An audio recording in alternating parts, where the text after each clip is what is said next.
I'm Sarah Chen, 31, and for 19 years I believed my mother abandoned me because I wasn't worth staying for. Last week I received a call that changed everything. My mother had been in a coma for 6 months, and I was listed as her emergency contact. When I arrived at the hospital, her husband of 15 years stared at me in shock and said, "But you're dead. Lisa told me you died in a car accident when you were 12. That's when I realized my grandmother had been lying to both of us for nearly 2 decades, and the few days story was just the beginning of her elaborate deception. The medical bills, the insurance fraud, the forged death certificate, it all starts to make sense now. I'm about to reunite a family that was torn apart by one woman's need for control. But first, I need to expose the truth about what really happened that summer. If family secrets have ever torn your world apart, like and subscribe, because what I discovered in my grandmother's basement will shock you." The fluorescent hospital lights buzzed overhead as I stared at David's pale face, processing his words. "Dead? She told you I was dead." My voice cracked, barely a whisper. The emergency contact form trembled in my hands. Official hospital paperwork, with my name, my phone number, my address. Proof that somewhere, somehow, my mother had never forgotten me. I should explain who I am beyond that moment of shock. I'm Sarah Chen, and I've spent the last 19 years building a life from absolutely nothing. When most kids were worried about homework and friendships, I was learning how to survive. My grandmother, Margaret Chen, raised me after that day. When I was 12, the day my mother supposedly abandoned me forever, Margaret was a woman of rigid schedules and harsh lessons.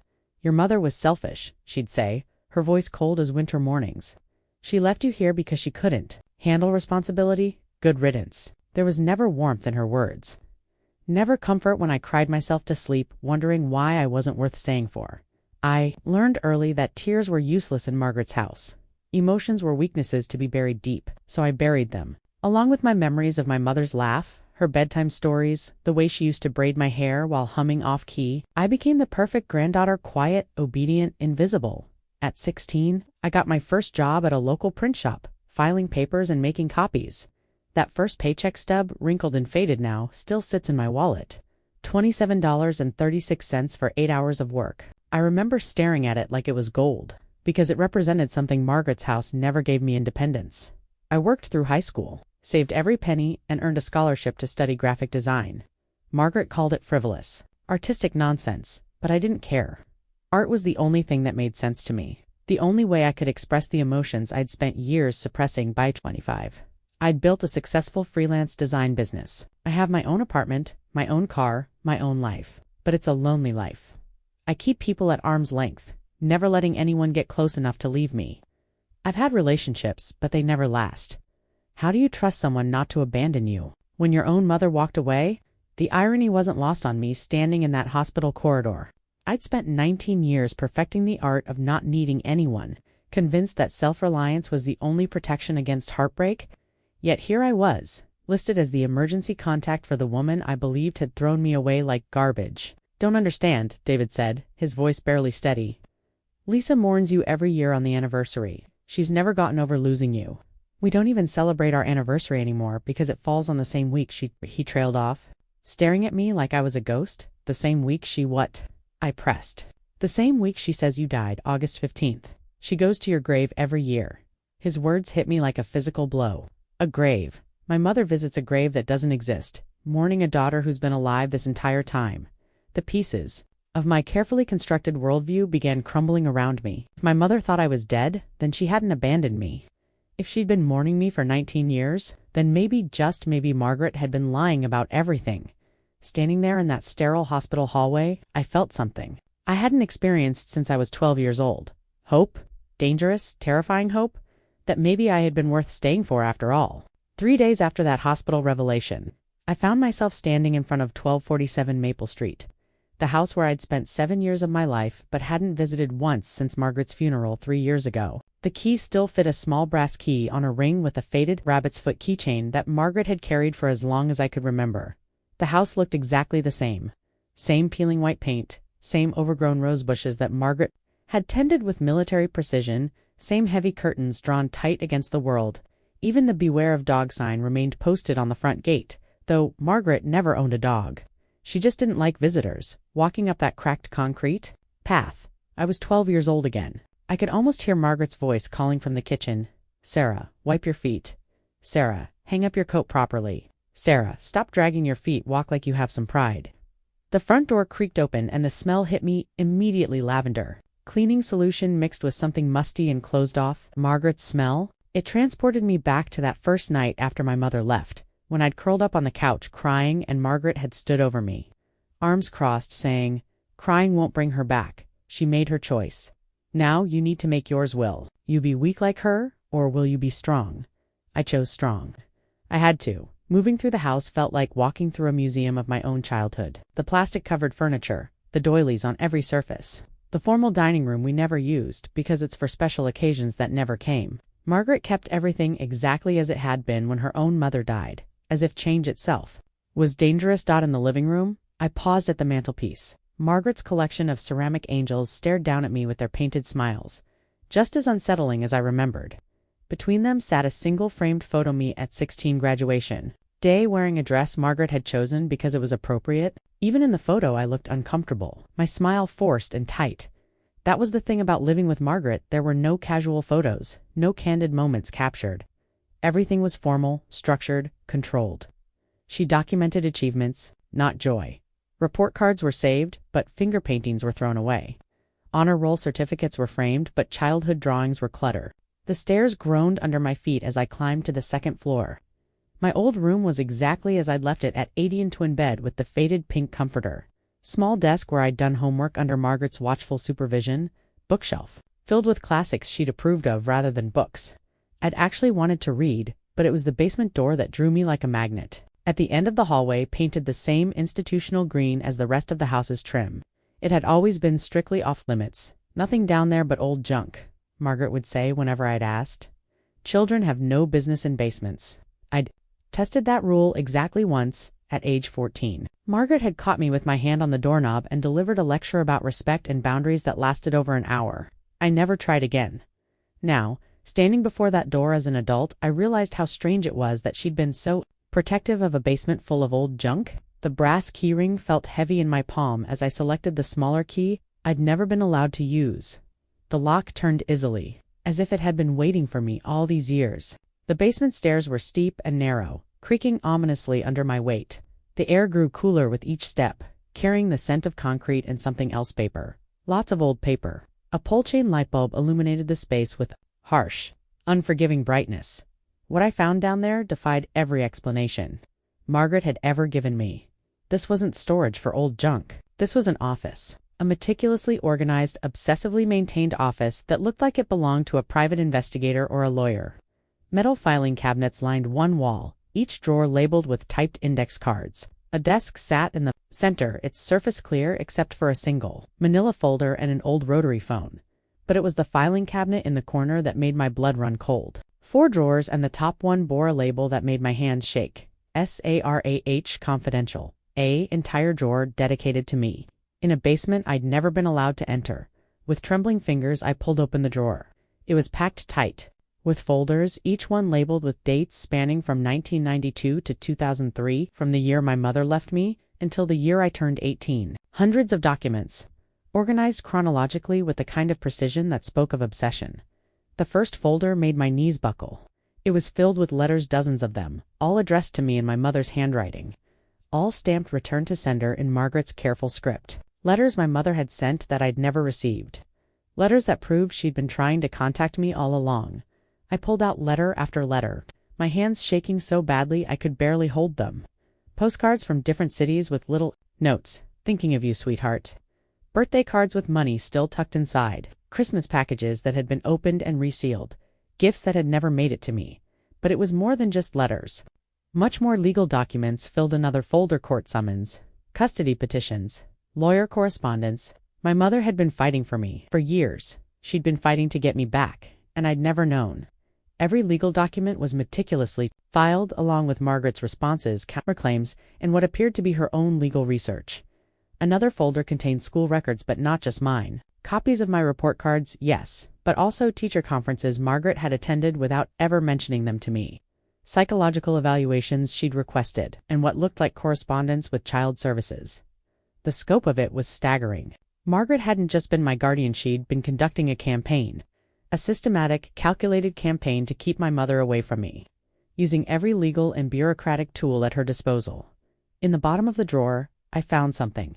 That made my stomach lurch. A thick folder labeled surveillance. Inside were photographs, dozens of them.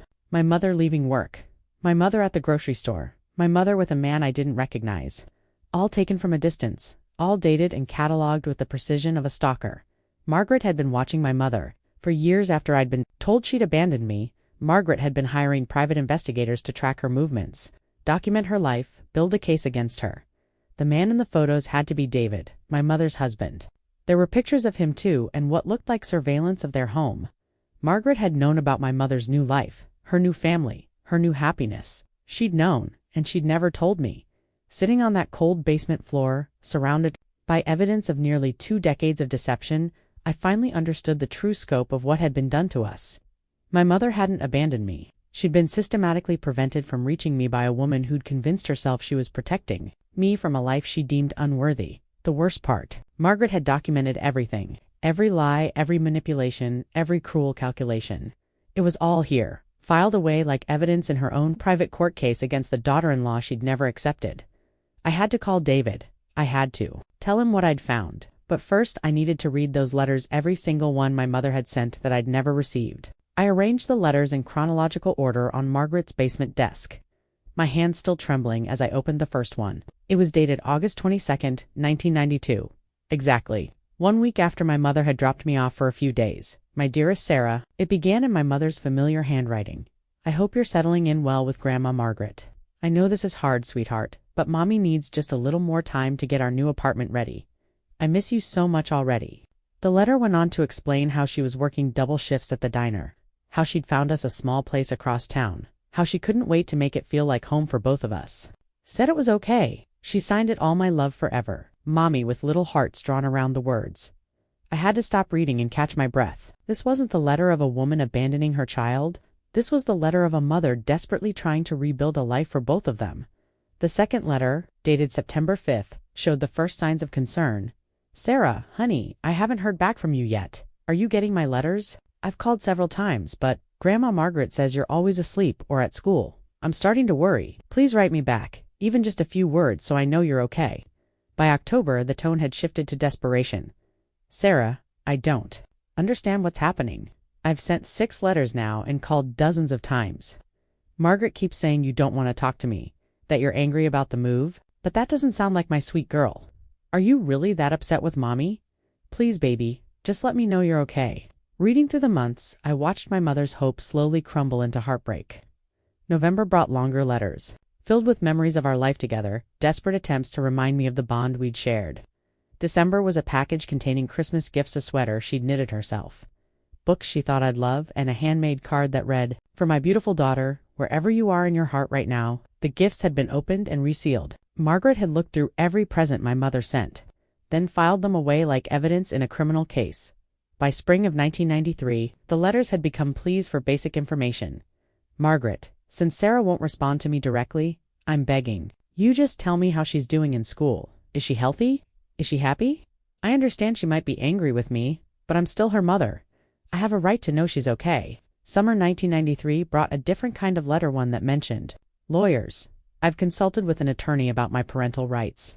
I never intended this arrangement to be permanent, and I think there's been a misunderstanding. I'll be filing the necessary paperwork to regain custody.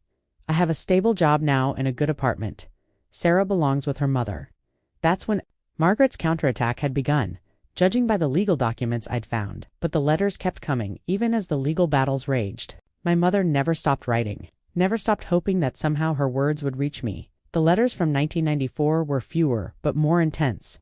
My mother had started therapy, was taking parenting classes. I'm becoming the mother you deserve, Sarah. I'm learning so much about myself, about how to be better. When we're together again, things will be different, I promise. By 1995, the letters showed a woman holding on to hope by the thinnest of threads. I had a dream about you last night. You were 13 now, so tall and beautiful. You were playing piano. You still love music? Are you still drawing those wonderful pictures? I keep all the artwork you made for me in a special box. Someday, when you're ready, I hope you'll make new pictures for me. The later letters grew shorter, more resigned, but they never stopped coming. Even when my mother had clearly accepted that I wasn't going to respond, she kept writing. Birthday, cards every August 15th, Christmas cards every December. Mother's Day letters that broke my heart. I don't know if I still deserve to be called your mother, but I want you to know that being your mom was the best thing I ever did with my life. The final letter was dated June 2003, just before my 18th birthday. My beautiful Sarah, you're about to become an adult, and I suppose that means my legal obligations end, but my love for you never will. If you ever want to find me, I'll be waiting. I'll always be waiting. No matter how old you get, no matter how angry you might be, you will always be my baby girl. Sitting in that basement, surrounded by 19 years of a mother's love that had been stolen from me, I wept harder than I had since I was 12 years old. Every letter was proof that I had been wanted, cherished, fought for. Every card was evidence that I had never been forgotten. Margaret had taken more than just my mother from me. She'd taken my entire understanding of who I was and why I mattered. Knowing that on the other side of Margaret's manipulation, my mother was bleeding just as badly. Beneath the letters, I found a manila envelope marked Legal Proceedings, confidential in Margaret's precise handwriting. My hands were steadier now, though my heart still raced as I opened it. Inside were copies of official court documents that painted a picture of a legal battle I'd never known existed. The first document was a custody petition filed by my mother in March 1993, 7 months after she'd left me with Margaret.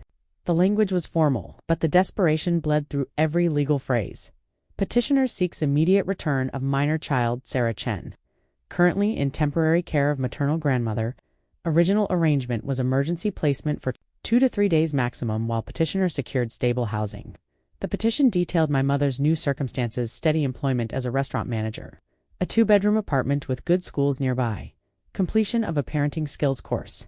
That apparently the court had required. She wasn't just asking for me back, she was proving she deserved me back. Margaret's response, filed 3 weeks later, was devastating in its calculated cruelty.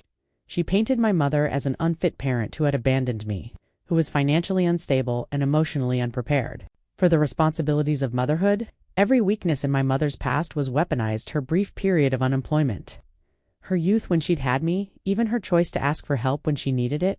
But Margaret hadn't stopped at character assassination. She'd included statements from neighbors claiming my mother was irresponsible, from my old school suggesting I was better off in a stable environment, and from her own doctor stating that the stress of a custody battle would be detrimental to the child's well-being. Reading Margaret's legal strategy, I realized how thoroughly she'd prepared for this battle. Every document was designed to portray my mother as the kind of person who would abandon her child, while positioning herself as the stable, responsible guardian who had stepped in to save me. The most damning document was a psychological evaluation Margaret had requested of me, conducted without my mother's knowledge or consent. The psychologist's report described me as well-adjusted to current living situation, and noted that I had expressed confusion and some resentment about mother's absence. I barely remembered that evaluation. Margaret had told me it was just a routine school assessment, nothing to worry about. I'd answered the psychologist's questions honestly. Yes, I missed my mother, but yes, I was also confused about why she hadn't visited. Yes, I sometimes felt angry that she'd left me. Normal 12-year-old feelings that Margaret had turned into weapons against the woman I missed most. The court battle had raged for over 2 years, petition after petition, hearing after hearing, my mother fighting tooth and nail while Margaret systematically dismantled her case. The documents showed a pattern. Every time my mother met one requirement, Margaret would raise new concerns. When my mother got a better job, Margaret claimed the hours were too long. When my mother moved to a bigger apartment, Margaret argued that changing schools would traumatize me. The most heartbreaking document was a letter from my mother's attorney to the court, dated December 1994. My client has completed every requirement imposed by this court. She has maintained steady employment for 18 months, completed parenting classes with exemplary marks, undergone psychological evaluation with positive results, and secured appropriate housing. The only remaining barrier to reunification appears to be the maternal grandmother's continued objections, which seem designed to delay rather than resolve this matter. But Margaret's final move was the most ruthless of all. In January 1995, she had filed a motion claiming that I had specifically requested to remain in her care permanently, that I had expressed fear of returning to my mother. She included a sworn statement from Miax. Ept. I had never made such a statement. The signature looked like mine, but I had no memory of ever signing anything legal. Looking at that forged document now, I realized Margaret had probably presented it to me as a school form or something equally mundane. 12-year-old me would have signed anything an adult put in front of me, trusting that they had my best interests at heart. The case file ended abruptly in March 1995 with a notation that the petitioner had withdrawn her claim. No explanation, no settlement details, just a single line stating that Lisa Chen was no longer pursuing custody of her minor child. Staring at that final document, I knew there had to be more to the story. My mother hadn't just given up after fighting for 3 years. Something had happened to make her stop. Something that wasn't in these files. Something that might be in the other folders I hadn't opened yet. The answer to why my mother had suddenly withdrawn her custody claim was in a folder marked Final Solution, a phrase that made my skin crawl. Inside, I found Margaret's masterpiece of deception, a death certificate bearing my name. The document was crude, obviously forged, but disturbingly thorough in its details. According to this fake certificate, Sarah Chen had died on March 12, 1995, in a motor vehicle accident on Highway 101. The cause of death was listed as multiple traumatic injuries, and it was signed by a Dr. Harrison Webb, a name that meant nothing to me, but what made my blood run cold was the official-looking letterhead, County Coroner's Office. Margaret had gone to elaborate lengths to make this forgery appear legitimate. She'd used what looked like genuine government stationery, complete with official seals and case numbers that could have fooled anyone who didn't look too closely. Attached to the death certificate was a copy of a letter addressed to my mother, postmarked March 15, 1995, exactly 3 days before she'd withdrawn her custody petition. The letter was typed on the same fake letterhead. Dear Ms. Chen, we regret to inform you that the minor child Sarah Chen, previously in the custody of Margaret Chen, was fatally injured in a motor vehicle accident on March 12, 1995. Due to the traumatic nature of the injuries, identification was made through dental records. The body has been released for burial per the wishes of the legal guardian. Please contact our office if you require additional documentation for legal purposes. I had to read it 3 times before the full horror sank in. Margaret had sent my mother a fake death certificate. She'd convinced my mother that I was dead. No wonder the custody battle had ended so abruptly. How do you fight for custody of a child you believe is lying in a grave somewhere? The legal documents suddenly made perfect sense. My mother hadn't given up the fight because she'd stopped loving me. She'd given up because she thought there was nothing left to fight for. Deeper in the folder, I found Margaret's rough drafts of the death certificate, complete with crossed-out sections and handwritten notes in the margins. She'd researched actual coroner's procedures, studied the format of genuine death certificates, even practiced the signatures multiple times on scratch paper. This wasn't a spur-of-the-moment deception. It was a calculated, premeditated fraud that had taken weeks to plan and execute. The most damning evidence was a receipt from a printing shop downtown, dated March 10, 1995. Margaret had paid to have the fake letterhead professionally printed. She'd literally invested money in destroying my relationship with my mother. There were also copies of phone records showing calls to various government offices in the weeks leading up to the forgery. Margaret had been researching how death certificates worked, what information they contained, which offices issued them. She'd done her homework to make the lie as convincing as possible. At the bottom of the folder was a handwritten note in Margaret's familiar script. Problem solved. LC will no longer be an issue. Sarah is mine now, legally and practically. She'll be better off without that woman's influence. Sitting there in that basement, holding the evidence of such calculated cruelty, I felt something shift inside me. The grief I'd carried for 19 years, the deep, aching wound of believing I wasn't worth staying for, was transforming into something else entirely. Rage, pure, white-hot rage at the woman who had stolen my childhood, my mother's love, and nearly 2 decades of our lives together. Margaret hadn't just separated us, she'd made my mother believe I was dead. For 27 years, my mother had been grieving a daughter who was alive, visiting a grave that didn't exist, carrying the unbearable weight of having lost her child forever. The cruelty of it was breathtaking, and the worst part, Margaret had saved every piece of evidence as if she was proud of what she'd accomplished. I couldn't stay in that basement another minute. The weight of Margaret's deception was suffocating, and I needed air, space, and answers. More than anything, I needed to see my mother with my own eyes to confirm that this nightmare was real, and that we both had a chance to wake up from it. The drive back to the hospital felt surreal. Every red light gave me time to process another piece of the puzzle. Every mile brought me closer to a reunion I'd never thought possible. David had given me his number, asking me to call before I came back. When I did, his voice was thick with emotion. "She's awake," he said simply. "But Sarah, she's not doing well. The doctors say her injuries are healing, but emotionally, she keeps asking for you, the real you. She wants to see your grave." My throat tightened. "I'm coming. And David." I found things. Documents. We need to talk. When I arrived at the hospital, David was waiting in the hallway with a manila envelope of his own. His eyes were red-rimmed, his usually neat appearance disheveled. Before you see her, he said quietly, there are things you should know about your mother's life, about our family. He opened the envelope and spread its contents on a nearby table. Wedding photos, family pictures, candid shots of a life I'd never been part of. In every image, my mother looked happy but somehow incomplete, as if she was trying too hard to fill a space that couldn't be filled. This is our wedding, David said, pointing to a formal portrait. My mother wore a simple white dress, her smile radiant but not quite reaching her eyes. July 1998, she almost canceled it 3 times because the date was too close to your birthday. She said it felt wrong to celebrate anything in the month she lost you. The next photo showed 2 children I'd never met, a boy who looked about 16 and a girl maybe 14. Both had David's dark hair and strong jaw, but something about their eyes reminded me of my mother. These are your half-siblings, David continued. Michael and Emma, they don't know about you yet. Lisa always said she'd tell them when they were older, but how do you explain to your children that they have a sister who died before they were born? I studied their faces, these strangers who shared my mother's blood.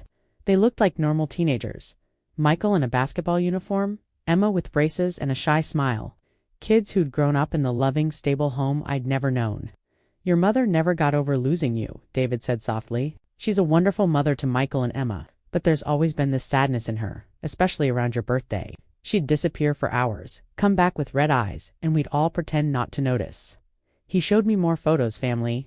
Vacations where my mother smiled but seemed distant. Christmas mornings where she'd pause in the middle of unwrapping presents and stare out the window. Birthday parties where she'd excuse herself early. She has a shrine, David admitted, in our bedroom closet. Photos of you as a baby, the last school picture from before she thought you died. She still talks to those pictures sometimes, when she thinks no one's listening. The next photo made my breath catch. It was my mother kneeling beside a small gravestone, fresh flowers in her hands. The headstone read, Sarah Chen, beloved daughter 1980 to 1995. Below that, an inscription, forever in Mommy's heart. She goes there every month, David explained, sometimes more often. She brings you flowers, tells you about Michael and Emma, about what's happening in her life. She asks for your forgiveness for not being a better mother. I had to sit down. The image of my mother grieving at a fake grave, begging forgiveness from a daughter who was alive and living 30 miles away was almost unbearable. David, I said, my voice barely steady. My mother never abandoned me. My grandmother lied about everything. She forged documents, intercepted letters, even sent my mother a fake death certificate to make her stop trying to get me back. His face went pale. What are you saying? I told him everything, the basement, the files, the systematic campaign Margaret had waged against my mother. With each revelation, David's expression shifted from disbelief to horror to a rage that matched my own. 27 years, he whispered. She's been mourning you for 27 years. The guilt, the therapy, the way she'd wake up screaming your name. God, Sarah, we have to tell her immediately. Is she strong enough for this? She's stronger. Then you know. She's been fighting to live through losing you every single day since we've been together. Finding out you're alive, it won't break her. It'll save her. As we walked toward my mother's room, David pulled out one more photo. This one was recent. My mother sitting in what looked like their living room, holding a baby blanket and staring at something off camera. She kept everything, he said. Every toy, every piece of clothing, every drawing you ever made. She said someday, when she got to heaven, she wanted to be able to give them back to you. Standing outside room 314, my hand on the door handle, I realized I was about to step into a life I'd never known existed. A life where I was loved, missed, and mourned every single day for nearly 3 decades. Behind this door was the mother, who'd never stopped fighting for me even when she thought I was gone forever. The door to room 314 opened with a soft whoosh, and there she was, the woman I'd spent 19 years believing had abandoned me. My mother looked smaller than I remembered, fragile in the hospital bed with tubes and monitors surrounding her, but her face was unmistakably the same gentle brown eyes, the same soft curve of her jaw, the same hands that used to braid my hair. She was awake, staring out the window with an expression I recognized now as the deep sadness David had described. When she heard us enter, she turned, and our eyes met for the first time in 19 years. Lisa, David said softly, I need you to sit up. Someone very important is here to see you. My mother's gaze moved from David to me, and I watched confusion flicker across her features. She studied my face intently, as if trying to solve a puzzle, and then her eyes widened with a recognition that seemed impossible. No, she whispered, her voice barely audible. No, that's not. She can't be. ... Mom, I said, the word feeling strange and wonderful on my tongue after so many years. It's me. It's Sarah. What happened next will stay with me forever. My mother's face went through every emotion a human being can experience in the span of 30 seconds: disbelief, hope, terror, joy, and finally, overwhelming love. She tried to sit up too quickly, winced from her injuries, and reached toward me with shaking hands. You're dead, she said, tears streaming down her face. I go to your grave. I have your death certificate. You died in a car accident when you were 12? This isn't real. This is the medication, or I'm dreaming, or I'm real, Mom. I'm alive. I've been alive this whole time. And moved closer to her bed, and she touched my face with trembling fingers, as if confirming I was solid and warm and breathing. But how? The certificate, the phone call from the coroner's office, your grandmother said. Margaret lied about everything. She forged the death certificate. She kept us apart on purpose. The moment my mother understood what I was saying, she broke apart completely. 19 years of suppressed grief, guilt, and love poured out of her in sobs that seemed to come from the very center of her being. I climbed into that hospital bed with her, and we held each other like we were drowning. I'm so sorry, she kept repeating. I failed you. I was supposed to protect you, and I failed. I left you with her, and I should have known. I should have fought harder. You did fight, I told her, remembering the legal documents. You fought. For 3 years, you never stopped trying to get me back. Between tears, I told her about the basement, the letters, the court documents. With each revelation, I watched my mother's face shift from guilt to rage to heartbreak and back again. When I described finding the forged death certificate, she actually gasped. That's why I stopped, she said, her voice hollow with realization. I got that letter and I thought, God, Sarah, I thought you were gone. I drove to the supposed accident site. I called hospitals. I hired a private investigator to find your grave. When I couldn't find any records, I convinced myself it was because of privacy laws or because Margaret had had you buried somewhere I'd never think to look. David had been quietly recording this conversation on his phone, not for any legal purpose, but because he said later he knew his wife would want to remember every word of this reunion for the rest of her life. You're half-siblings, David said. Gently, Michael and Emma, they're going to want to meet you. My mother's face lit up through her tears. You have a brother and sister. They're wonderful kids, Sarah, smart and kind, and oh God, they've been asking about you for years. They found some of your baby pictures once and wanted to know about the little girl in Mommy's photo albums. What did you tell them? That they had a sister in heaven who was watching over them. That someday, when they were older, Mommy would tell them all about the most beautiful, brilliant little girl who had to go away too soon. David showed me a video on his phone, then a family birthday party from the previous year. In it, my mother was helping Emma blow out candles on a cake. But in the middle of the celebration, she paused and looked directly at the camera with that distant expression I was beginning to recognize. She does that, David explained. In every family video, every celebration. There's always a moment where she seems to be looking for you or thinking about you. Watch Emma's reaction. In the video, teenage Emma noticed her mother's shift in mood and instinctively moved closer, wrapping an arm around my mother's waist. It's okay, Mom, she said softly. Clearly practiced in this ritual, she knows we love her. They think about you too, my mother said, watching the video with fresh tears. They've grown up knowing they had a sister, even though they thought you were gone. Emma especially, she's always been protective of my feelings about you and Michael. He used to leave toys at your grave when he was little. The thought of these children I'd never met visiting a fake grave, leaving gifts for a sister they believed was dead, made my chest tight with emotion. I want to meet them, I said. They're going to be so happy, my mother whispered. Sarah, they're going to be so incredibly happy. We all are. We're going to be a family again, a real family. For the first time in 19 years, I believed that might actually be possible. 2 days later, while my mother rested and grew stronger, I returned to Margaret's house with a different purpose. I needed to understand why she'd done it. The letters and legal documents told me how she'd separated us, but they didn't explain the driving force behind such elaborate cruelty. I found my answer in Margaret's bedroom, in a leather-bound journal hidden beneath her mattress. The journal entries spanned decades, beginning in 1985 when my mother first started dating my father and continuing right up until a few months before Margaret's death in 2019. The early entries revealed a woman consumed with disapproval and judgment. Margaret wrote about my mother with barely contained contempt. Lisa is too young, too flighty, too emotional to be a proper wife. She giggles too much, speaks too loudly, and has no understanding of what it means to be a Chen. My son deserves better than this silly girl. When my parents married in 1987, Margaret's entries became increasingly bitter. The wedding was a disgrace. Lisa insisted on that ridiculous dress and those gaudy flowers. She has no sense of dignity or propriety. I fear for the future of this family name. But it was the entries after I was born that showed the true depth of Margaret's psychological control issues. The baby is beautiful, but Lisa has no idea how to be a mother. She's too permissive, too affectionate, too willing to indulge the child's every whim. Sarah needs structure, discipline, proper guidance. Lisa will ruin her with all that coddling and nonsense. Margaret had been watching, judging, and cataloging every aspect of my mother's parenting from the moment I was born. Every perceived flaw was noted. Every deviation from Margaret's rigid standards was recorded as evidence of my mother's unfitness.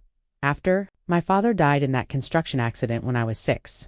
Margaret's entries revealed her true intentions. This tragedy is an opportunity to correct years of Lisa's poor influence. The child needs stability, not the emotional chaos Lisa provides. Lisa is too young to handle both grief and motherhood. Sarah would be better off in a more suitable environment.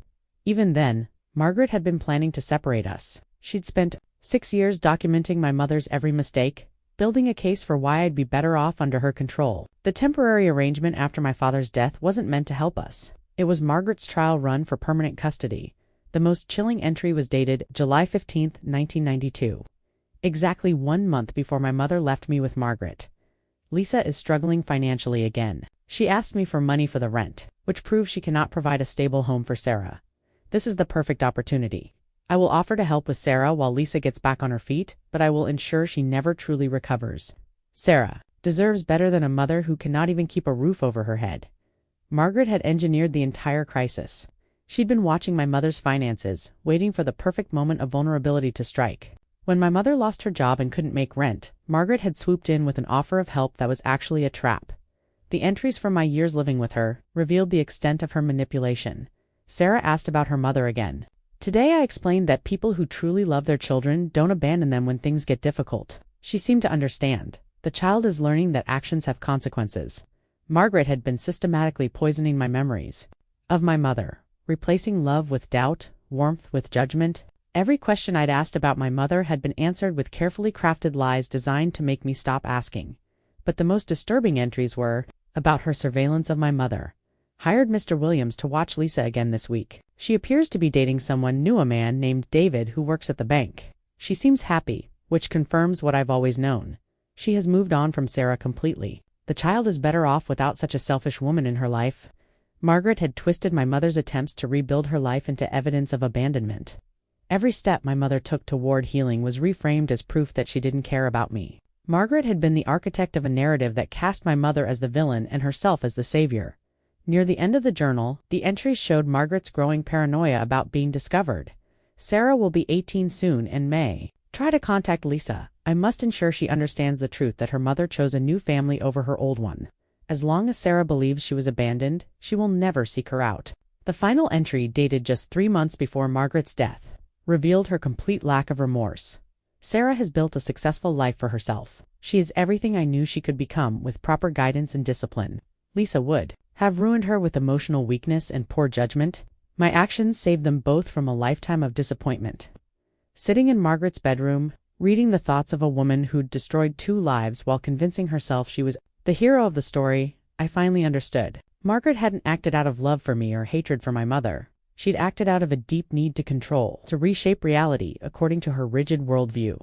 To prove that her way was the only right way, she'd convinced herself that she was saving me from my mother, when in reality, she was saving herself from a world where love mattered more than control, where imperfection was acceptable, where families could heal and grow despite their flaws.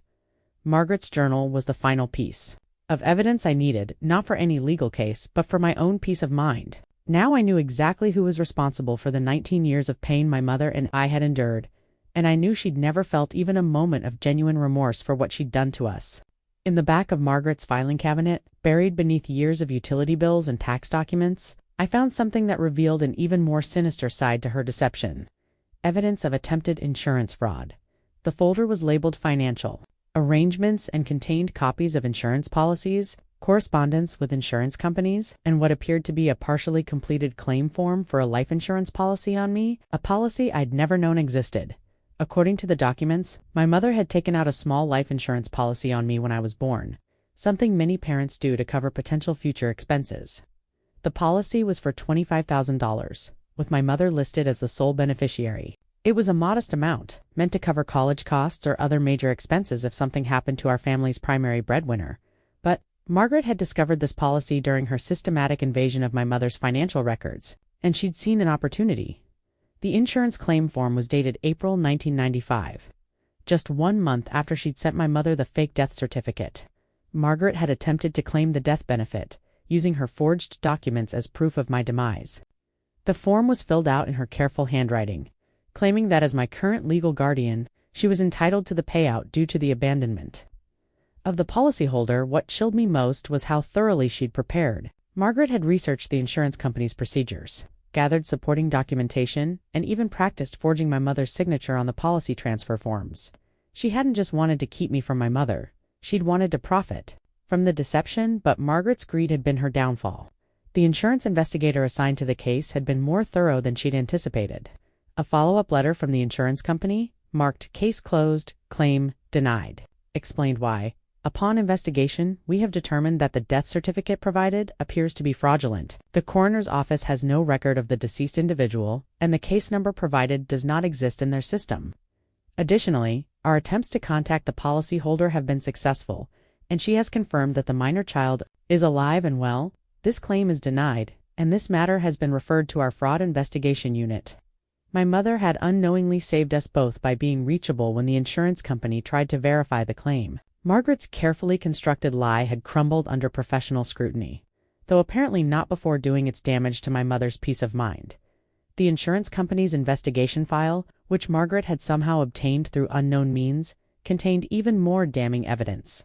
The investigator had noted significant inconsistencies in the death certificate, including the use of a doctor's name that didn't appear in state medical licensing records, and a coroner's seal that didn't match official samples. More importantly, the file contained a transcript of the investigator's phone call with my mother. Reading it now, I could hear her confusion and pain in every word. "No, I don't understand why someone would file a claim on my daughter's policy. Yes, she's alive. She's living with her grandmother temporarily while I get back on my feet. No, I haven't signed any transfer documents. I would never give up my rights to that policy. It's for Sarah's future." The investigator had noted that my mother sounded genuinely confused and distressed by the fraudulent claim, and had asked if she wanted to pursue criminal charges. According to the transcript, my mother had declined, saying she just wanted this nightmare to end and that she couldn't afford legal battles. Margaret had kept all of this documentation, including the insurance company's threat to pursue criminal charges if any further fraudulent claims were filed. She'd been caught red-handed attempting to financially benefit from her own lie, yet she'd shown no remorse, only frustration at being thwarted. A handwritten note attached to the insurance file revealed Margaret's reaction to being exposed. "Incompetent. Investigators, they don't understand the situation. Lisa has abandoned the child and has no right to any benefits. The money would be better used for Sarah's care under proper supervision. We'll need to be more careful with future arrangements." Future arrangements. The phrase made my stomach turn. Margaret had been planning additional fraudulent activities, learning from her mistakes to avoid detection. Next time, but perhaps the most infuriating document in the entire file was a letter Margaret had drafted but never sent to the insurance company. Dated several months after her claim was denied. "I believe there has been a misunderstanding regarding the Sarah Chen claim. The child's mother has been deemed unfit by family court and has voluntarily relinquished her rights. As the child's legal guardian, I should be entitled to make decisions regarding all financial matters pertaining to her welfare. I request that you reconsider this claim based on updated information." Every line was a lie. No family court had deemed my mother unfit. No rights had been voluntarily relinquished. Margaret had simply been unable to accept that her fraud had been discovered and her lies had been exposed. Finding this evidence felt like discovering the final missing piece of a horrible puzzle. Margaret hadn't just separated my mother and me out of some twisted sense of protection or control. She'd also tried to profit from our pain. The $25,000 life insurance payout would have been a significant sum in 1995, enough to make the elaborate deception financially worthwhile in addition to satisfying her psychological need for control. Sitting in that basement with the insurance fraud documents spread before me, I realized that Margaret's actions constituted multiple felonies: forgery, fraud, mail fraud, and possibly identity theft. If she were still alive, she could have faced years in prison for what she'd done to us instead. She'd died peacefully in her sleep 3 years ago, taking her secrets to the grave and never facing any consequences for the decades of pain she'd inflicted on 2 innocent women who'd only wanted to love each other. The call came at 6:47 a.m. on a Thursday.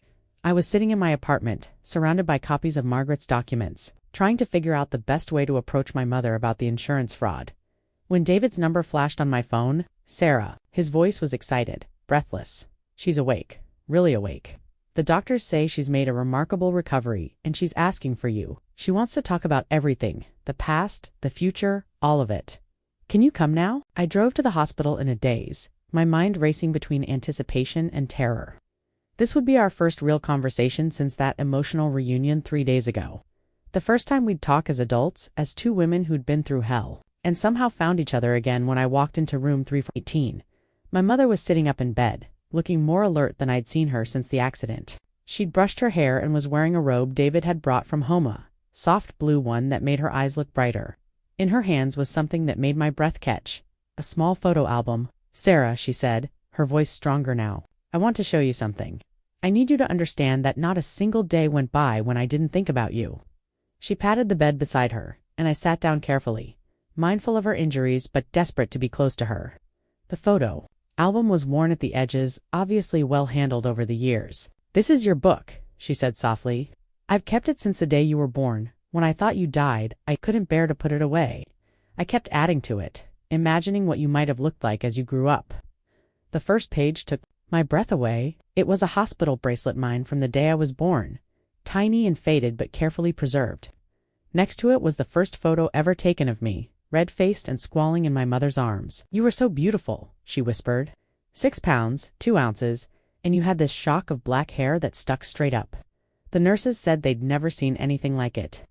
We turned the pages together, and I saw my life through my mother's eyes. Baby photos I remembered Margaret taking but had never seen again. My first steps captured on film because my mother had been ready with the camera.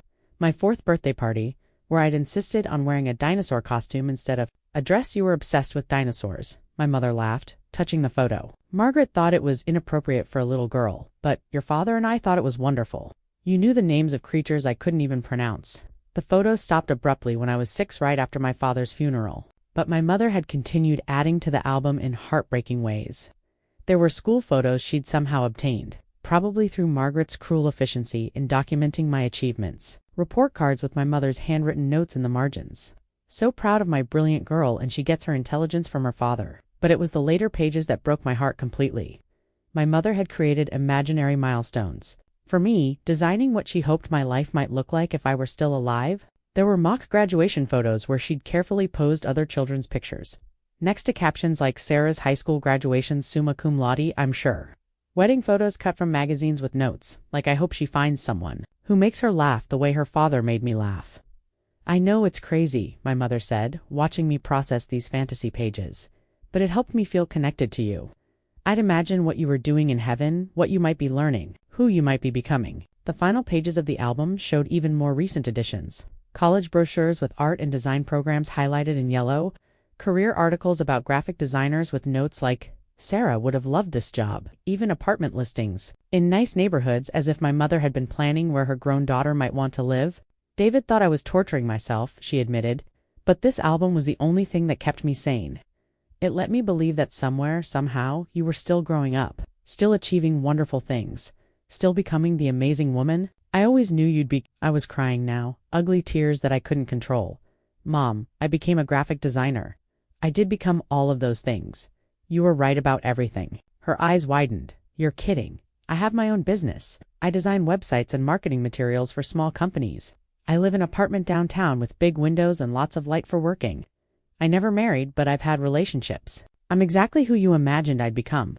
She stared at me in wonder. "Show me. Tell me everything. I want to know about your first job, your first apartment, your first heartbreak, everything I missed." For the next 3 hours, we talked. I told her about high school, about earning my design degree, about the struggles and triumphs of building my own business. She listened to every word as if I were describing miracles, occasionally reaching out to touch my hand as if to remind herself I was real. "I have something for you," she said when I'd finished catching her up on 19 years of my life. From her bedside table, she pulled out a small wrapped box. "I've been buying you birthday presents every year. David has a storage unit full of them. This was going to be for your 32nd birthday next month." Inside the box was a delicate silver necklace with a small pendenta butterfly emerging from a chrysalis. "Because you've transformed into something beautiful despite everything," she explained, "and because butterflies always find their way home." As she fastened the necklace around my neck, my mother whispered, "I knew you were out there somewhere. I felt it in my heart." A mother knows when her child is gone, really gone, and I never felt that emptiness. I thought it was just wishful thinking, but now I know it was intuition. Looking at her in that moment, my mother who'd never stopped loving me, never stopped hoping, never stopped believing in the woman I'd become, realized that Margaret's greatest failure wasn't the lies she'd told, or the documents she'd forged. Her greatest failure was believing that love could be destroyed by distance, that bonds could be severed by deception, that a mother's heart could be convinced to stop caring for her child. Margaret had underestimated the most powerful force in the universe, the unbreakable connection between a mother and her daughter. The hardest conversation we needed to have was about that last day, August 15th, 1992. For 19 years, I'd carried fragments of memory from that morning, pieces of a puzzle that had never made sense until now. My mother needed to tell me what really happened, and I needed to hear it, no matter how painful. "I want you to understand," my mother said, gripping my hand tightly, "that leaving you was the hardest thing I'd ever done. Harder than losing your father, harder than anything I'd faced in my life."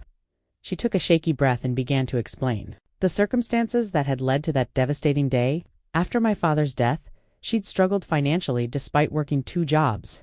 The construction company's insurance payout had been smaller than expected, and medical bills from his final months had drained most of their savings. "I was proud, maybe too proud," she admitted. "I kept trying to handle everything myself, convinced that asking for help meant I was failing you as a mother. But by August of 1992, I was 3 months behind on rent. The landlord had given me a final notice pay or be evicted by the end of the week. The morning she dropped me off at Margaret's, she'd planned to ask her former mother-in-law for a loan just enough to catch up on rent and keep us in our apartment. Margaret had always criticized the way I was raising you, but I hoped that when she saw I was really in trouble, she'd help family. I remembered that morning now, with heartbreaking clarity. My mother had been nervous, distracted, but she'd still braided my hair and made me breakfast. She'd packed a small overnight bag, telling me it would just be for a day or two while she sorted some things out. Margaret seemed so understanding. At first, my mother continued. She said, of course she'd help. That family took care of family. But then she started asking questions about my job, my finances, my plans for the future. She made me feel like a complete failure as a mother. According to my mother, Margaret had offered a different solution. She'd pay the back rent and help with ongoing expenses, but only if my mother agreed to let me stay with her for a few weeks while my mother got back on her feet. She said, "You needed stability. That moving from place to place while I worked multiple jobs wasn't fair to you." "I should have said no," my mother said, tears streaming down her face. "I should have trusted my instincts. But I was so tired, so overwhelmed, and she made it sound like it was temporary, like it was the best thing for you." The plan, as Margaret had presented it, was simple. I would stay with her for 2 to 3 weeks while my mother found a better job with more regular hours. Margaret would help with the financial crisis, and then we'd be reunited in a more stable situation. She had it all worked out, my mother recalled. She said you could finish the school year in her district, that the schools were better there anyway. She promised I could call every day, visit on weekends, that we'd spend holidays together. She made it sound like a partnership, not a separation. But even as my mother explained Margaret's manipulation, I could see the guilt eating at her. I knew something was wrong that morning when I dropped you off. You cried, and I almost changed my mind. But Margaret was so confident, so sure that she knew what was best. She said children adapt quickly, that you'd be fine in a day or 2. The last thing my mother remembered from that day was me standing in Margaret's doorway, clutching my stuffed rabbit and asking when she'd be back. I said, "Soon, sweetheart, very soon." And I meant it. I fully intended to have you back home within 2 weeks. From her purse, my mother pulled out a small, faded photo, one I'd never seen before.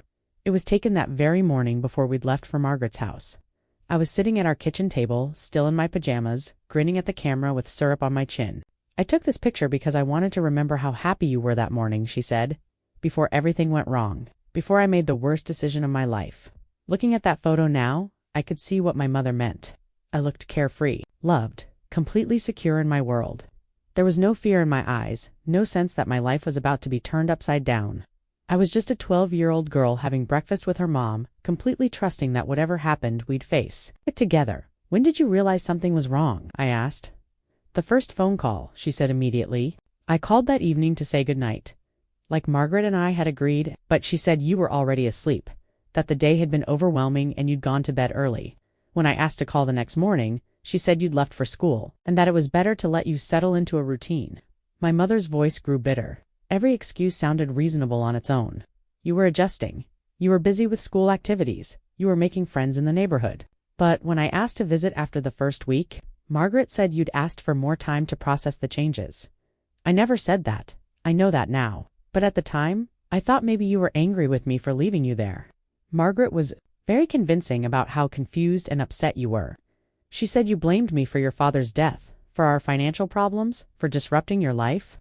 The cruelest part of Margaret's manipulation was how she'd used my mother's existing guilt against her. Every normal reaction I'd had to the sudden separation, confusion, sadness, asking when I could go home, had been twisted into evidence that I was angry with my mother and preferred living with Margaret. By the time I started sending letters and demanding to see you, Margaret had convinced me that forcing contact would only make things worse. She said you needed time to heal, that pushing too hard would damage our relationship permanently. When did you realize you'd been played? My mother's face hardened. When I got that death certificate, even through my grief, something felt wrong about it. The timing, the circumstances, the fact that Margaret had handled everything without consulting me. But I was so destroyed by the thought of losing you that I couldn't think clearly. She looked at me with eyes full of regret. I should have fought harder from the beginning. I should have trusted my instincts. I should have known that any woman who could separate a mother from her child so easily wasn't someone who had your best interests. At heart, you couldn't have known, I told her. Margaret was calculating, manipulative, and she had months to plan her attack. She knew exactly which buttons to push, exactly how to make you doubt yourself. But I could see that 19 years of guilt wouldn't be erased by my forgiveness. My mother had blamed herself for every day of our separation, and that pain had become part of who she was. I need you to know, she said, gripping my hand tighter, that if I had to do it over again, I would have chosen homelessness over leaving you with her. I would have chosen any hardship, any struggle, rather than lose you. I was young and scared, and I made a terrible mistake, but I never stopped loving you. Not for one single day. Looking into my mother's eyes, I saw the truth she'd been carrying. For decades, she'd been manipulated by an expert, but she'd never forgiven herself for falling for it. Margaret's greatest victory hadn't been separating us, it had been convincing my mother that our separation was her fault.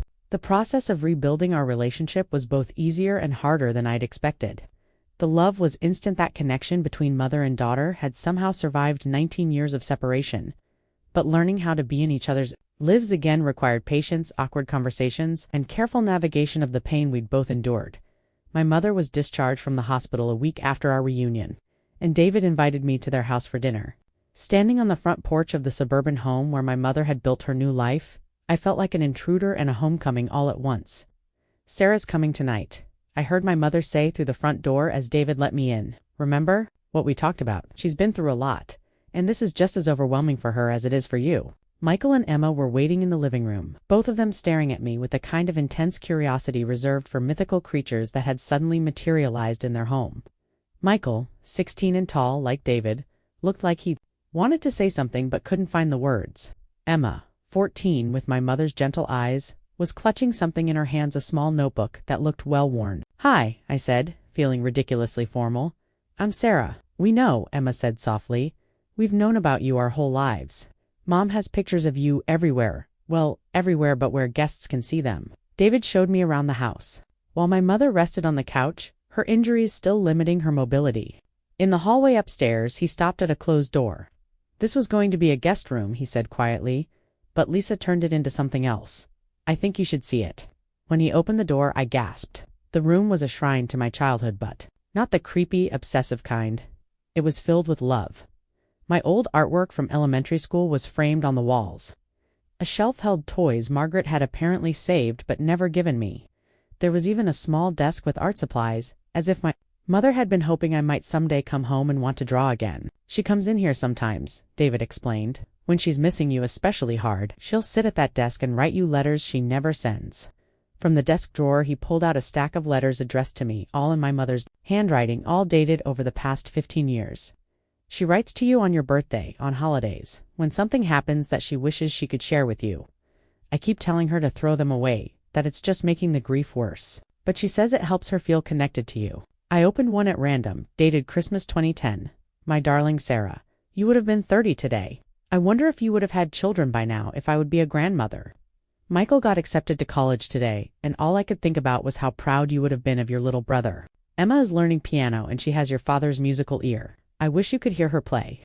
Reading my mother's letters to her dead daughter was almost unbearable.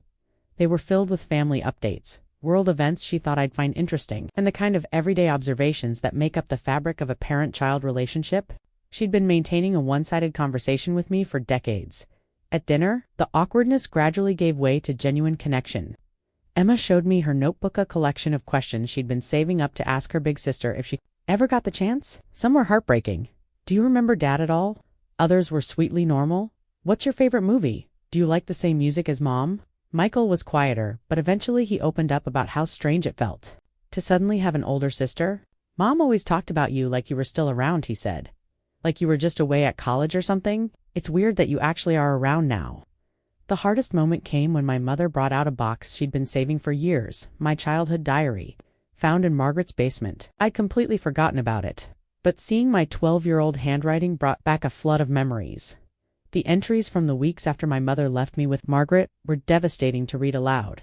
Day 3 at Grandma's. Mom said she'd call tonight, but she didn't. Maybe she's really busy.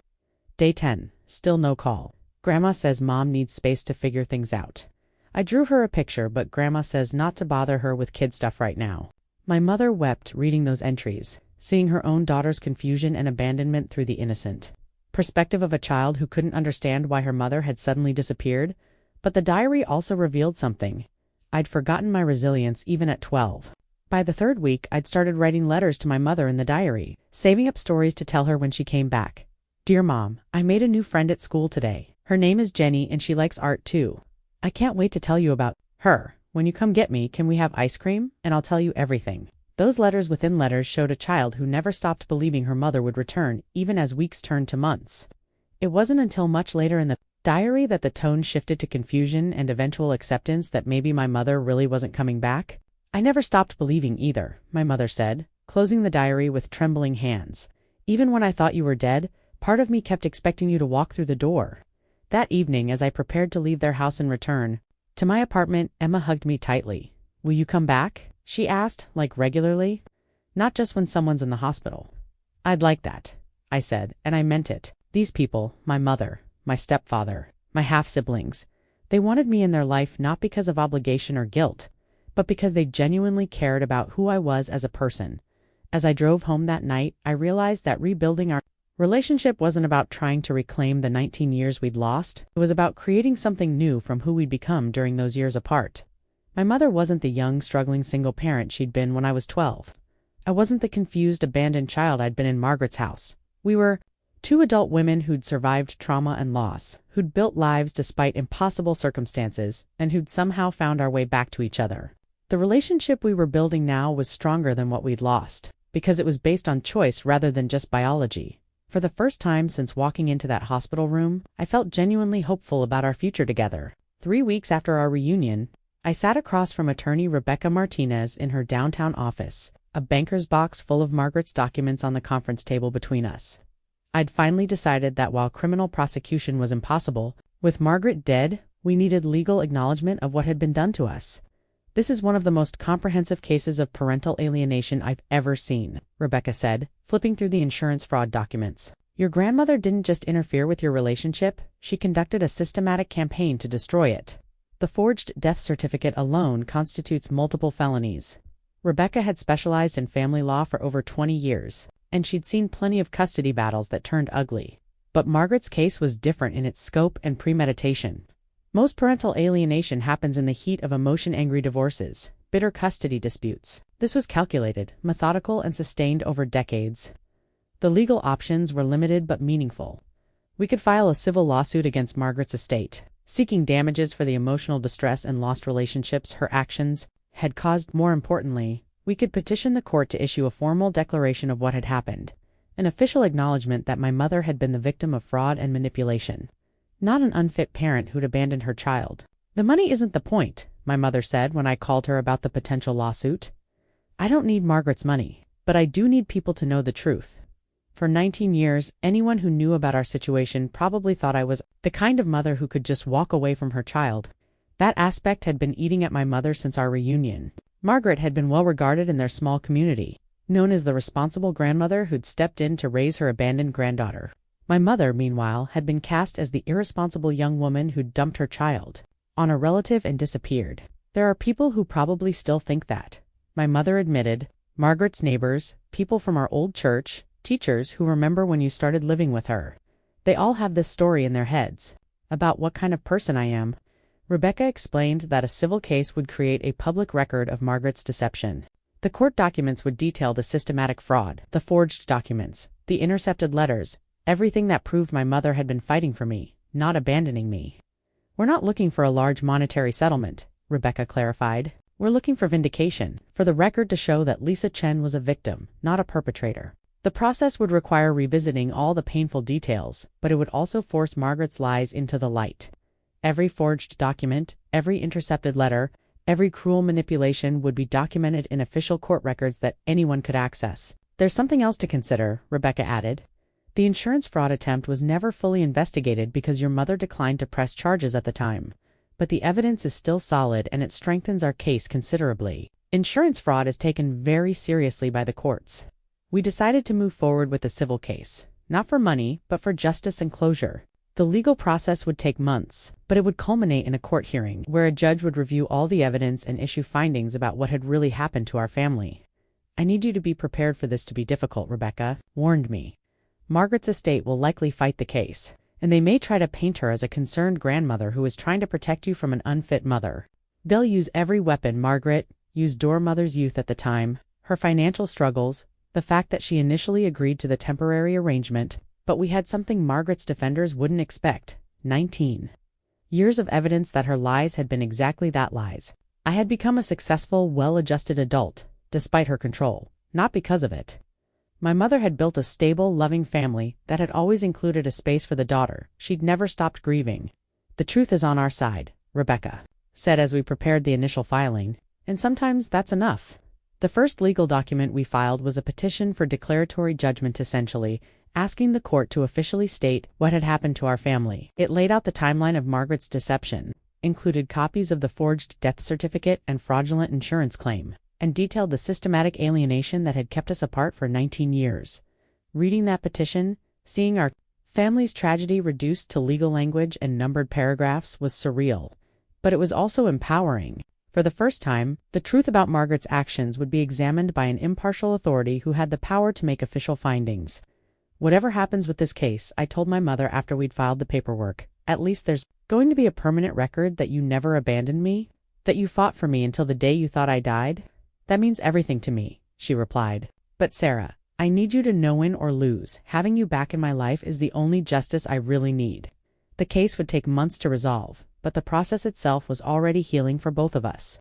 Instead of carrying the secret shame of abandonment and failure, we were finally fighting back against the lies that had defined our lives for so long. Margaret had spent years building a carefully constructed narrative about our family. Now it was time to tear that narrative down and replace it with the truth. Word about our reunion had started to spread through my mother's family, and the reactions were everything from shock to joy to uncomfortable questions about where everyone had been for the past 19 years. The first family gathering since our reunion was planned for David's mother's 75th birthday celebration that would now include the granddaughter-in-law who'd supposedly died decades ago. "Are you ready for this?" my mother asked as we pulled into the driveway of David's childhood home. Cars lined the street, aunts, uncles, cousins, and family friends who'd all known about the tragic loss of Lisa's first daughter. "Some of these people came to your funeral." The funeral, I'd learned about it from David a few days earlier. After receiving Margaret's fake death certificate, my mother had held a memorial service for me. Unable to afford an actual burial plot, she'd created a memorial garden in the local cemetery where family members could come to visit me. The gathering had been small but genuine, people who'd known me as a child, who'd mourned what they believed was my senseless death in a car accident. Walking into that backyard party, I felt every conversation stop. Faces turned toward me with expressions of confusion, recognition, and in some cases, actual fear. One of David's aunts dropped her paper plate entirely. Lisa, David's mother, Helen, called out uncertainly. Is that ... Mom, David said loudly, his arm around my shoulders for support. I'd like you to meet my stepdaughter Sarah, your granddaughter. The silence that followed was broken by Helen's sharp intake of breath. But that's impossible. She died. We went to her memorial service. Lisa has her picture on the mantel at home. My mother stepped forward, her voice steady despite the obvious emotion. Sarah never died. Helen. My former mother-in-law lied about everything. She forged documents, intercepted letters, and convinced me that Sarah was dead so she could keep us apart. Over the next hour, we told the story again and again, two different clusters of family members. Some people were immediately supportive, others needed time to process.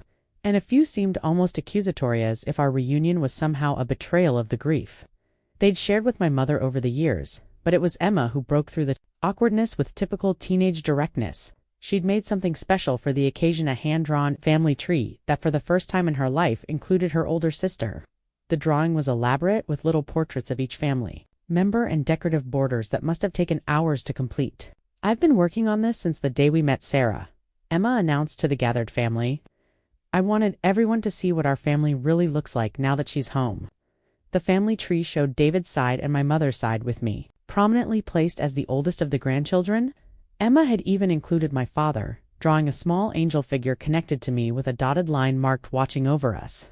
This is beautiful, sweetheart, Helen said, studying the drawing with tears in her eyes. You're right. This is what our family looks like. It always should have looked like this. The turning point in the gathering came when David's brother Mark pulled me aside. I need to tell you something, he said quietly. Your mother never got over losing you? At every family gathering for 27 years, she'd get this look in her eyes around dinner time. She'd excuse herself, go outside, and just ... disappear for a while. We all knew she was thinking about you. Mark went on to explain that the family had learned to work around my mother's grief. They'd avoid certain topics, skip activities that might remind her of what she'd lost, and always make sure someone was available to comfort her when the sadness became overwhelming. She'd talk about you sometimes, Mark continued, especially when Michael and Emma hit milestones. She'd say things like, Sarah would have loved this, or, I wonder what Sarah would think about that. She never stopped being your mother, even when she thought you were gone. As the evening went on, more family members shared their memories of my mother's ongoing grief. How she'd leave family photos face down on holidays because seeing happy families was too painful. How she'd volunteer with children's charities every year around my birthday. How she'd refuse to celebrate Mother's Day because she said she didn't deserve recognition for failing to protect her daughter. The guilt was eating her alive, David's sister Karen admitted. She blamed herself completely for what happened. She'd say things like, I chose to leave her there, and I should have known something was wrong. We tried to tell her it wasn't her fault, but she never believed us. Learning about my mother's decades of self-blame was almost harder than discovering Margaret's deception. At least Margaret's actions had been calculated and intentional. My mother's suffering had been pure, genuine anguish over what she believed was her own failure as a parent. But the family gathering also revealed something beautiful. How much love had been waiting for me all these years. These people had mourned me, missed me, and carried stories about the little girl who'd been taken too soon. They'd made space for my memory in every celebration, held room for my absence in every family photo. We never forgot you, Helen said as we prepared to leave. You were always part of this family, even when we thought you were in heaven. Now that you're back on earth where you belong, we're not letting you go again. As we drove home that night, Emma clutching her family tree drawing, I realized that Margaret's lies hadn't just affected my mother and me. They'd created ripples of grief and loss throughout an entire extended family who'd spent decades mourning a child who was alive and growing up 30 miles away. But those same people who'd grieved for me were now celebrating my return with genuine joy. The love that had been expressed at my memorial service was now being channeled into welcoming me back into the family. I'd never really left. For the first time since this whole journey began, I felt like I truly understood what I'd lost, what I'd gained by finding my way home. 6 months after our reunion, I received an unexpected call from the law firm handling Margaret's estate. There was one final secret waiting to be discovered, something that would add yet another layer to the story of my grandmother's deception. Ms. Chen, the estate attorney, said, We've been going through your grandmother's assets as part of the probate process, and we found something unusual. She had a safe deposit box that wasn't listed in her will or known to the family. The bank contacted us because the rental fees hadn't been paid since her death. The key I'd found in Margaret's jewelry box suddenly made sense. She'd hidden more than just documents in that basement. She'd hidden an entire safe deposit box full of secrets. My mother and I went to the bank together, both of us nervous about what we might find. The safe deposit box was small, but it was packed with documents that told the final chapter of Margaret's manipulation. The most shocking discovery was a letter addressed to me, sealed and dated just 2 months before Margaret's death. Her handwriting was shakier than usual, clearly written during her final illness, but the content was devastatingly clear. Sarah, if you are reading this, then I am dead and you have discovered the truth about your mother. I have no regrets about my actions. Your mother was unfit to raise you, and everything I did was to protect you from a life of instability and poor choices. You became everything I knew you could be under proper guidance. That is my legacy. The letter went on to detail Margaret's justification for her actions, her belief that she had saved me from my mother's influence, and her conviction that I should be grateful for the stable upbringing she'd provided. There was no apology, no acknowledgement of the pain she'd caused, and no remorse for the decades of deception. But more disturbing than Margaret's lack of remorse was what else we found in that safe deposit box. Evidence that her obsession with controlling our family had continued. Even after the fake death certificate, there were surveillance photos dated as recently as 2018, just 1 year before Margaret's death. Pictures of my mother at the grocery store, at work, dropping Michael and Emma off at school. Margaret had been watching my mother's family for decades, tracking their movements and documenting their lives. She never stopped, my mother whispered, staring at a photo of herself planting flowers in her garden. Even after she convinced me you were dead, she kept watching us. Why? The answer was in Margaret's detailed notes, written in the margins of the surveillance photos. She'd been looking for evidence of my mother's unfitness as a parent to Michael and Emma, documenting anything that could be used against her. A notation on one photo read, allowing children to play in yard unsupervised. For 20 minutes negligent supervision, Margaret had been building a case file against my mother for years, possibly planning to contact child services about Michael and Emma if she ever deemed it necessary. The level of obsession was genuinely frightening, but the most heartbreaking item in the safe deposit box was a thick folder labeled SARAH current status. Margaret had been tracking me too. Inside were copies of my high school transcripts. How had she obtained those? Newspaper clippings about my design business, even photos that appeared to be taken from a distance of me entering and leaving my apartment building. Margaret had known exactly what I was doing, where I lived, and how successful I'd become. Her notes about my life were filled with self-congratulation. Sarah graduated summa cum laude, evidence of proper upbringing and discipline. Sarah's design business, thriving result of strong work ethic instilled during formative years. Sarah maintains appropriate boundaries in relationships, not emotionally unstable like her mother. Margaret had spent the last years of her life convinced that every good thing about me was her doing, while every struggle was proof that I still carried my mother's weak genes. She'd rewritten our entire family history to make herself the hero, and my mother the villain. The final document in the folder was perhaps the most chilling.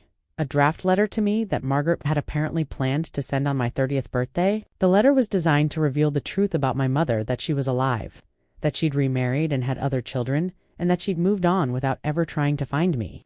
I debated telling you this, the draft letter read, but I believe you deserve to know that your mother chose her new family over searching for you. She has been content to let sleeping dogs lie, as they say.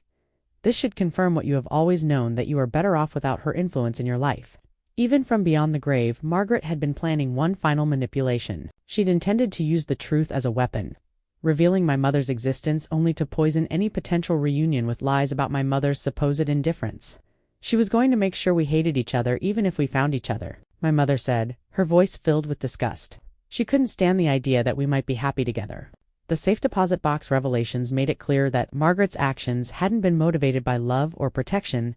They'd been driven by a pathological need to control, to be proven right, and to be seen as indispensable. She'd spent decades watching us suffer, documenting our pain, and planning new ways to manipulate our lives even after death.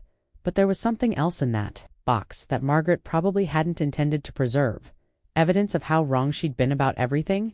The surveillance photos showed my mother as a devoted parent to Michael and Emma, actively involved in their lives, supporting their activities, and creating the kind of warm, loving home Margaret had always claimed she was incapable of providing. And the documentation of my own success proved that, despite Margaret's control, despite the emotional trauma of believing I'd been abandoned, despite 19 years of systematic lies, I'd become exactly the kind of person my mother had raised me to be. In those first 12 years of my life, Margaret's greatest failure wasn't the lies she'd told or the documents she'd forged. Her greatest failure was believing that love could be manufactured through control. that authentic relationships could be replaced with manipulation, and that people would be grateful for the cage she'd built around their lives. Standing in that bank vault, surrounded by the final evidence of Margaret's obsession, I felt something I hadn't expected: pity for her. She'd spent the last 30 years of her life consumed with controlling and monitoring people who would have loved her genuinely if she'd just allowed herself to be human instead. She'd died alone, surrounded by files and photographs and surveillance. Reports convinced to the end that she was the hero of a story where she'd actually been the villain all along. 1 year after that life-changing phone call, I stood in a photography studio with my mother, David, Michael, and Emma, preparing for our first official family portrait. The photographer, a kind woman named Janet, had listened patiently as we explained why this photo session was so important to us. "We've never had a picture with Sarah," Emma had explained. "We have family photos, but they're not really complete family photos, you know?" The year had been a whirlwind of healing, legal proceedings, and new traditions.